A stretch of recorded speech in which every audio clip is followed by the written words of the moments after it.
Paramparça olmadı. Arabanın arkasında süründükler. Bizi çürüttüler. Yani ben zaten bilinçaltına gidiyorum. O kadar üzüldüm ki. Harca katledildi. Harca katledildi bu çocuk. Biz en çok zaten üzüldüğümüz şey o olaylarda hem iş yerlerinin talan edilmesi, hem milletin böyle devlet malına zarar vermesi, önüne gelen arabaları taşla kovalaması, her taraf talan edildi yani. Çok kötü olaylar yani. Rabbim bir daha yaşatmasın. Yasin gibileri de ne zarar görsün, ne de şehit edilsin, ne de öldürülsün, katledilsin. Bunun sebepleri de bellidir, failleri de belli zaten. Allah onun hakkını da bırakmasın.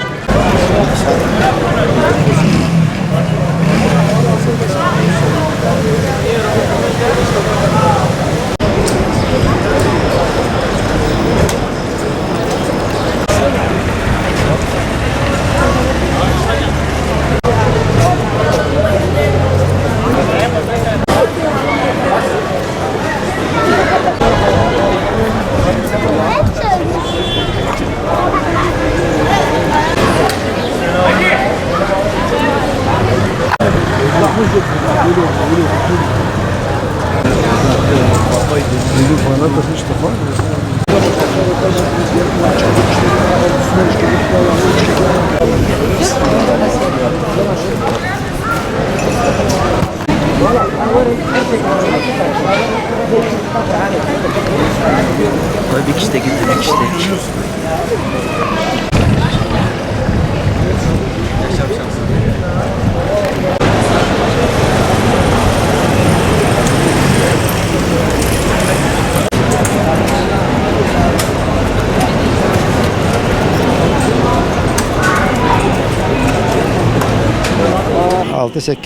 Ekim 2014 tarihlerinde Kobani olayları bahane edilerek ülke genelinde, özelde bölgemizde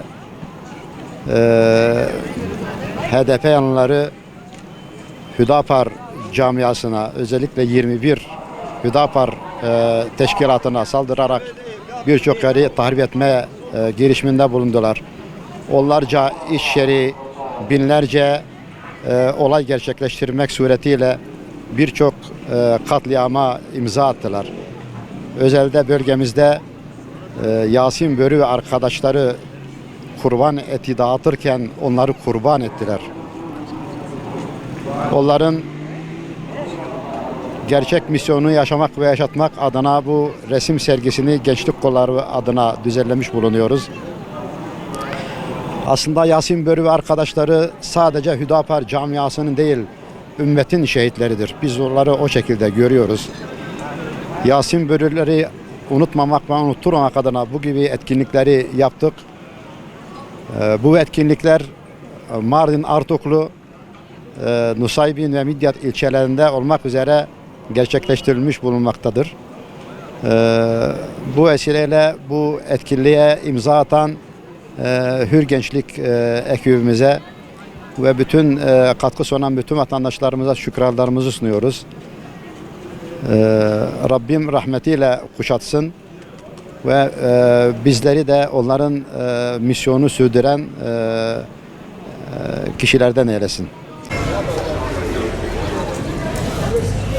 Bu olmuş bir olay, yalnız PKK'nın yaptığı son bir olay değil. Daha önceden de yapmış oldukları katliamlar vardır. Yalnız bunun neden dindar kesimlere yapıldığını anlayamadık yani. Çünkü PKK'nın bu dinle alakalı bir problemi yoktu Türkiye'nin. Türkiye ile sorunu vardı.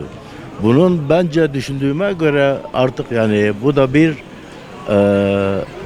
Türkiye'deki olan dindar kesimle PKK'nın birbirine düşürülmesi, daha kötü olayların olabilmesi için bu katliamlar yapılmıştır, öyle düşünebiliyorum. Bu da fitne amaçlı yapılmıştır. Yani toplumu, dindar kesimi onları birbirine düşürmek için yapılmıştır. Zaten biliyoruz PKK'nın nasıl bir vahşet, nasıl bir katliam, nasıl bir Ermeniye, İsrail'e, dış güçlere etkisiyle onların emri altında çalıştıklarını yıllardan beri bunu herkes biliyor yani. Ya bunlar olan şeyler, Türkiye'de ilk ve son olan olaylar değildir. Böyle olaylar da devam edebilir de yani sadece bu olayla da bitmez.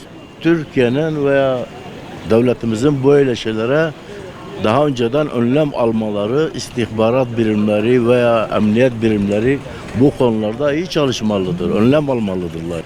Bu örgütle hepsinin ortak olduğunu FETÖ, emniyet, polis böyle bir katliamı beraber gerçekleştirdiler.